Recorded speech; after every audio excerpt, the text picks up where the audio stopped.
Good morning, all of you. Welcome back to the online sessions on fuzzy logic. In the previous session, we have done with the member functions of fuzzy sets as triangular, trapezoidal, and Gaussian to represent the values of a fuzzy set elements. Okay. Now, like triangular waveform, we represented something like this, and trapezoidal waveform, we represented mathematical like this. And this mu x of a is nothing but your member function. So that is a basic representation, and this is going to be the Gaussian function we have represented. And we have discussed about the various fuzzy set operations such as union, intersection, and complement operations. Union is going to be called as maximum of the two elements in a set is called union. Intersection is going to be minimum of two elements is called intersection, and complement is going to be simply 1 minus of the element is called complement, which we discussed in the last class. And we took one example and we simply explained about the understood about the various types of the fuzzy set operations like intersection, union, and complement operations. And in doing so, finally we'll be landing at getting into a core value of set A and a support value of set A. Okay, so that means here basically it is represented by a trapezoidal waveform where as we go more close, the area where we go close to the core value is going to be called as a support value, and once we reach to the maximum value, that is called going to be called as a support value. So this is what we discussed in the last class. And other types of the variables is going to be used that are going to be used in the fuzzy logic is going to be linguistic variable or linguistic term. Linguistic means what? Basically a descriptive words of the human being is called a linguistic term. Okay, that means the term which depends on the language is called linguistic term. So that means here, say let us take an English as a language where we are looking for designing a fuzzy logic system. Then we obviously going to go with the English words. Okay, so a linguistic variable is nothing but a variable whose values are sentences in a natural or artificial language. That means what? These are known as the sentences in a natural or artificial language. Then, for example, the values of the fuzzy variable height could be what? Say, for example, there is a fuzzy variable height, and it's going to take a values like tall, very tall, somewhat tall, not very tall, tall but not very tall. So all these are the various sentences you can use to represent the height of a particular object. Okay, so next, tall is a linguistic value or nothing but a primary term for us. Now, if you take a variable like age is a linguistic variable, then its term set is can be written as equal to the t is a variable of age, and age is normally going to take these many descriptive values. So as I was talking to you earlier, that the number of elements which can sit in the fuzzy set is going to be definitely going to be more than the values which are going to be from the universal set. So if it is logically correct, then these values can become part of the fuzzy set. So in doing so, we can just define age something like this: young, not young, very young, not very young, middle aged, not middle aged, old, not old, very old, more or less old, not very old, okay, and so on, not very young and not very old, and so on. That means many such descriptive terms can really be followed to represent the age of a person, okay, or age of any building or age of any object for that matter. So therefore, so this is nothing but basically a linguistic variable for a fuzzy set to represent. The next concept we have is called fuzzy rules. So in order to find out the occurrence of an event in a fuzzy set, we should undergo certain rules. So fuzzy rules are useful for modeling the human thinking. Now, why we have to use the rules? Rule is nothing but basically a protocol. So why we have to use a protocol? So normally we use a protocol or rules to understand about modeling a human thinking, to modeling about human perception and human judgment. Okay. So perception in terms of opinion and a view of a human being, right? So perception is going to be in terms of, say, opinion or a view of a human being, and human judgment, that is a conclusion made on the situations that really going to come up, that really going to drive over there, is what called the conclusions. So a fuzzy if then rule is of the form: if small x is a, then small y is b. So here it is going to be somewhat little bit different with the logical C language or any logical statements. Okay, so if x is, if small x, what is small x? Small is x is nothing but element under consideration of a set A, any element. So if x is A, then that means if this x belongs to A, if x is A, then y is B. Okay, that means, let us suppose there is a rule which goes like this: if x is A, then y is B, where A and B are linguistic values defined by fuzzy sets. Linguistic values, that means linguistic variables defined by fuzzy set, and x is going to be the element or value. And in that case, we can define like this the rule: if x is, if small x is A, then small y is B, then A and B are the linguistic values defined by fuzzy sets on universe of discourse capital X and capital Y respectively. So this capital X and capital Y are treated to be as the universal sets. So universe of discourse we call it as. Why it is called as universe? Why it is not called as universal set? Why it is called as universe of, universes of discourse? Because the universal set values are going to increase dynamically based on the context. The AI systems are normally designed to learn by itself. That means it is learn to add, keep on add values to the universal set if it is logically correct. That is what we mean by saying universes of discourse x and y. So small x is A is called the antecedent, and small y is B is called the consequent. So these are the terms which you normally use in the if then else logic statements. So small x is A is called, that means is called antecedent, and small y in is B is called consequent. So these are the logic which we normally going to use. Say for examples for such a rule is nothing but if pressure is high, then volume is small. That means the conclusive statement, if then if then else statement, if condition is true, what is the condition? Pressure is high is the condition. If this condition is true, then volume is small is the result. So if the road is slippery, then the result is going to be driving is dangerous. If the fruit is ripe, then it is soft. So these are all the various results of the if conditions, if conditional statements. Okay, as a general descriptive term which we normally going to treat it as to make decisions based on the conditions. So let us look into the binary fuzzy relationship. So a binary fuzzy relation is a fuzzy set in X. This is called as X tends to Y, which maps each element in X tends to Y to a membership value between 0 and 1. Obviously the value, because it is going to be a probabilistic result, obviously the value is always going to lie between 0 and 1. If capital X and Y are two universes of discourses, then we can write the binary fuzzy relation R as going to be something like going to be a set going to be called as x comma y with a member function mu x var of R, which is nothing but the relationship here, binary relation R.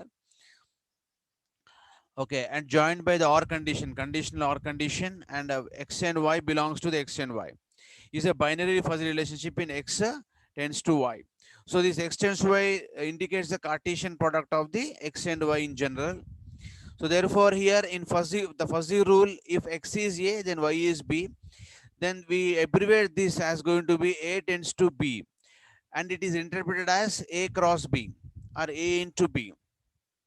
So a fuzzy, this x should be a small x. Okay, it represents the uh, product A product B, or A tends to B. So that means in a descriptive language we call it as A tends to B. In mathematical language, mathematics, we call as A cross B. So a fuzzy if then rule may be defined as a binary fuzzy relation R on the product space x and y. So this rule has been defined at the very beginning by Mamdani scientist. So therefore this rule can be called as a Mamdani rule. So as per this Mamdani rule, mathematically we can write this particular fuzzy relation R as equal to A tends to B is equal to A cross B. This we can write with the statement integral of the member function mu x of A of t minus normalized value of mu y of B by xy. So it's going to be totally a conditional statement on this part of this. Okay, joined with the member function. Okay, done with the integration altogether. Okay, for a x into y relationship. So the expert systems are designed based on two fuzzy interfaces. One is going to be Mamdani fuzzy interface and Sugeno fuzzy interface. Now this is nothing but basically a procedure using which we normally going to solve the value for the interference. Okay, Mamdani fuzzy interference and Sugono fuzzy interference. Let us look into these two interference methods. So the most commonly used fuzzy interference method or a technique is called Mamdani method, designed in 1975. So the professor Ibrahim Mamdani of London University built one of the first fuzzy systems to control a steam engine and a boiler combination. We use fuzzy interference to control a steam engine and boiler combination. So to control a steam engine, we normally going to use this. The Mamdani scientist has used this particular logic. So he applied a set of fuzzy rules applied by the experienced human operators. So human operators are always going to supply the linguistic words or descriptive words, and by taking those descriptive words, he has really applied the fuzzy rules. Now, this Mamdani fuzzy interface is normally going to have 4 steps to perform the interference on the fuzzy sets. First one is going to be fuzzification of the input variables. The input variables are linguistic variables or descriptive variables. From these descriptive variables, we have to figure out the fuzzy set values. That means that is called fuzzification. Then after that, we are going to apply the rule evaluation, then aggregation of the rule outputs, and finally defuzzification.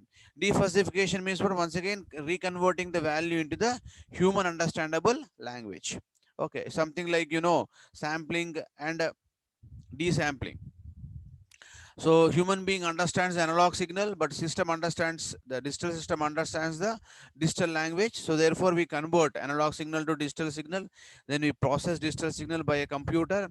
After we process, then once again we reconvert the digital signal into a analog signal. That is what same procedure is been done here. First of all, we convert the input variables descriptive into the fuzzy sets by using the fuzzification process. Then we apply the rule evaluation. That is what we normally perform the method. We implement a method and aggregation of the rule output. That means we normally going to refine the rule outputs into a final results. Then finally, we normally going to perform the defuzzification. It is something like the process of modulation and demodulation. Okay, and a process of sampling and desampling. So similar to this kind of a concept, once again, we normally going to have in the fuzzy sets. So we examine a simple 2 input, 1 output problem that includes 3 rules. 2 input, 1 output problems. What are the 2 inputs? X is 1 input, say Y is another input, and based on these two, we normally going to come up to a output. So for example, if project finding is enough, that means if X is A3, means what? Project finding is enough. Or one more condition is called or project stuffing is small, then risk is low. Then risk is low means what? Then Z is going to take a value of C1 to say risk is low. Similarly, rule 2 is going to be project finding is minimum. There are 3 project findings. Project finding is enough, project finding is minimum, project finding is not enough. So here project finding is minimum, medium, then X is going to take A2. Our project stuffing is large, then Y is going to take B2. Then the risk is normal. Therefore, Z is going to take C2 value. Similarly, if project finding is not enough, then Z is going to take C3. That means risk is going to be high. If project findings are not enough, that means if results are not really found for more number of sample values, then obviously result is not going to be really a true result or exact result. Therefore, the risk is going to be high. So these are the conditions which we can just simply think of, which is normally going to provide a logic for the linguistic variables. Okay, so now what is this we normally going to have here as? Now see here, we are going to apply the various steps here using the Mamdani interference methods. The first step is to take the crisp inputs x1 and y1. That is what called project finding and project stuffing. So as the inputs here, x1 and y1, and we determine the degree to which these inputs belong to each of the appropriate fuzzy sets. The degree to which each of these inputs belong to the fuzzy set by applying the interference rules. Now see here, we are going to consider the triangular waveform to represent a member function. That means here, whatever values that we're going to consider, we assume that those values, those many values are going to fit with respect to this particular member function of a triangular function, considered to be a triangular function. So this crisp input x1, if you take, this x1 is normally going to have, see here, it is going to have three various sets called A1, A2 and A3. Okay.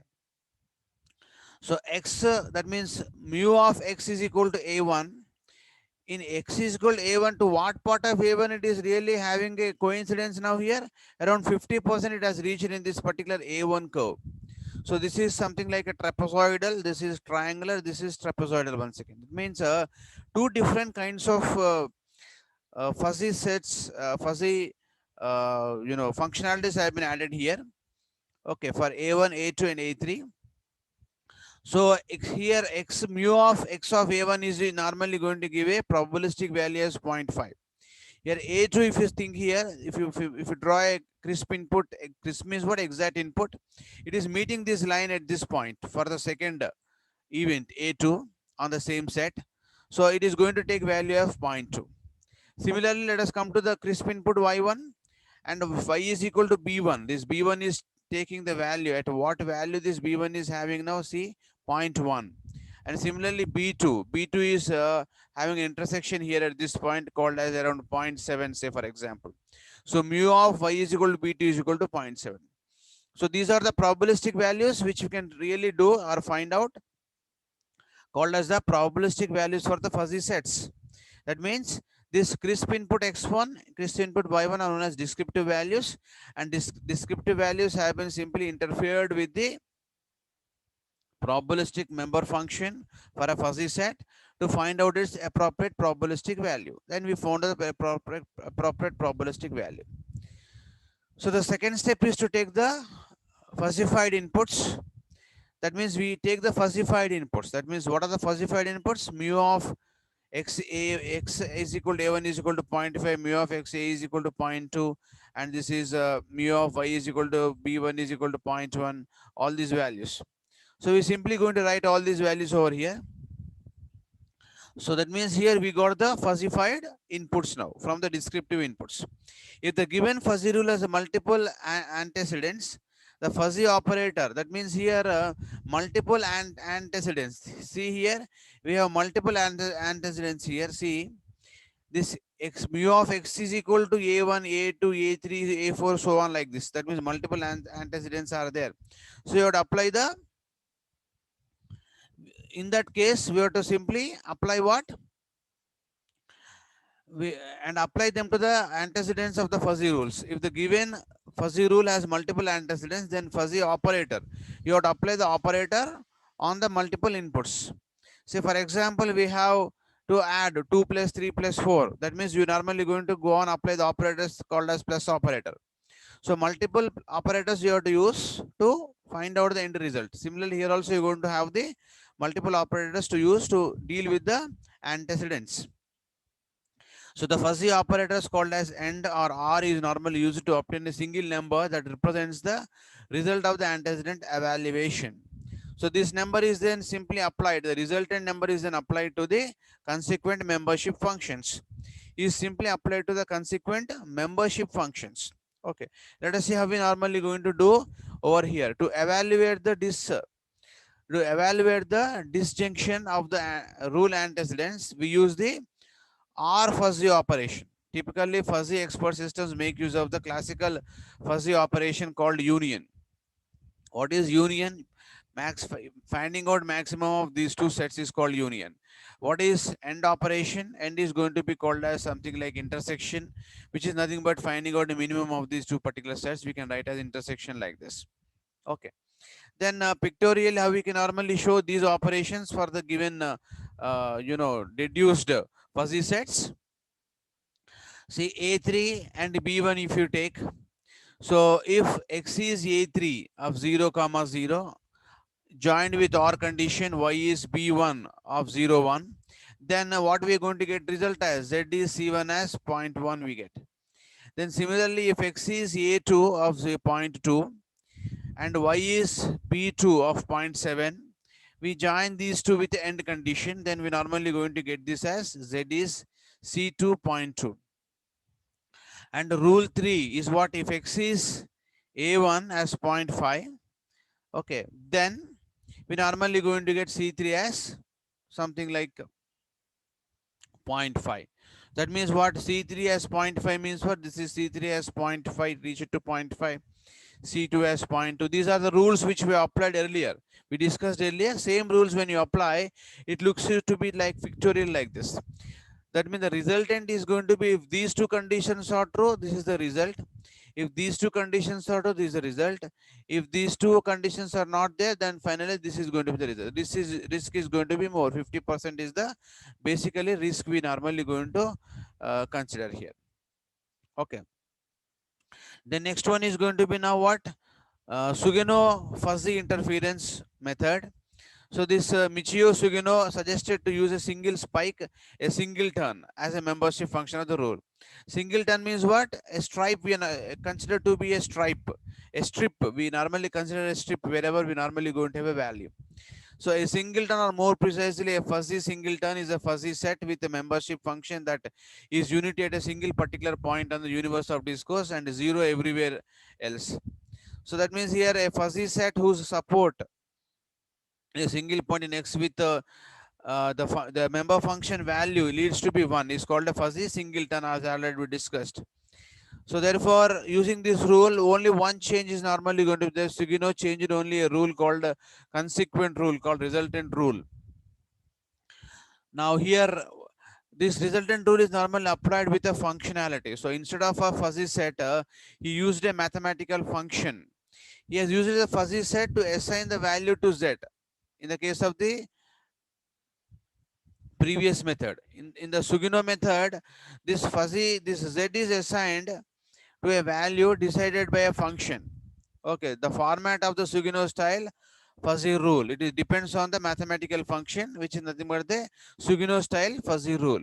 Okay, so that means here this rule is normally going to apply called a Sugino style fuzzy rule, where the small x and small y, small z are the linguistic variables, small x, y, z are linguistic variables, capital A, B are the fuzzy sets on a universe of discourse, capital X and capital Y respectively, and this function f of x comma y is a mathematical function which normally going to govern by the Sugino style rule. Okay. Then most commonly used zero order Sugino fuzzy model applies. Fuzzy rule is the following. That means what? This z is assigned to k. Now the resultant of some function is taken as a constant. If that constant is assigned to k, it is called the zero order Sugino fuzzy method rule. So all resultant membership functions are represented by singleton spikes in this case. See the same example if you take here now. Rule 1, if x is a3 of 0 0 or r'd with y is b1 of 0.1, then here the resultant is going to be definitely 0.1 definitely. So therefore, this K1, this stripe, if you see carefully now, this the whole black letter has been reduced now. Okay. So a gray color has come over here. So it designates that it has been represented by a single stripe. Similarly, end function, end operator, we use end operator. So to when you use end operator, end means what? Minimum of these two. Minimum of these two is going to be, this is 0.2, this is going to be 0.7. Minimum of 0.2 and 0.7 is going to be 0.2. So we'll be getting here as 0.2. And the last condition is going to be if x is a1, that is 0.5, then risk is going to be more, a is 0.3. So this is how we represent the Sugino style rule evaluation method. Okay. So finally, the Sugino style aggregation of the rule outputs are going to be called as, these are the end results that we have got now. Z is K1 as 0.4, Z is K2 as 0.2, Z is K3 as 0.3 using the last method. When you combine all these things, we normally going to get this kind of a summative result. Okay. Now finally, the average value we can find out by using a formula. Okay, by considering these weights of this mu of K1 as 20, weight of mu of K2 as 50, weight of mu of K3 as 80, then we can get the weighted average of this entire functionality. Then next is what? Sugino style defuzzification. How we get this Sugino style defuzzification? And we normally going to represent this value, we normally going to convert this value into descriptive data to get a crisp output for the human reasonings. Okay, so this is what the basic of the interference, basic operations we can perform on the sets, fuzzy sets. Okay, thank you very much for the today's session. And next session we do some examples which have been given in the previous examinations. Okay, and we solve some of the methods on the fuzzy operations. Thank you very much for the today's session.